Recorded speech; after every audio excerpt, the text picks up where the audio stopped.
So in this video, I'm going to talk about deriving the formula for the volume of rectangular prism. So here's the figure of a rectangle, and it has the dimensions, the length, and the width.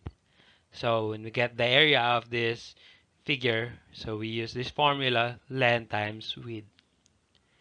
But then if we're going to place it in this way, so we're going to put it in a flat surface. So here's now the length and the width.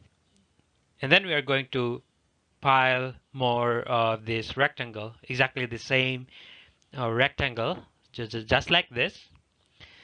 And now it forms like a box. So it's what you call a rectangular prism. So the number of piles of rectangles will be what you call the height. And to get the total area of these rectangles, so we're going to use the area of one rectangle, length times width, that's only one rectangle.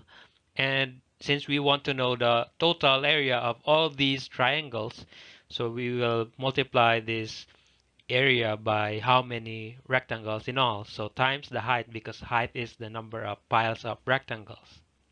And this total area of these rectangles that is piled up is what you call the volume. And that is the formula for volume of rectangular prism. Thanks for watching, and I hope you have learned from this video. Please support my channel by pressing the subscribe button and write the math topics you want to learn in the comment section.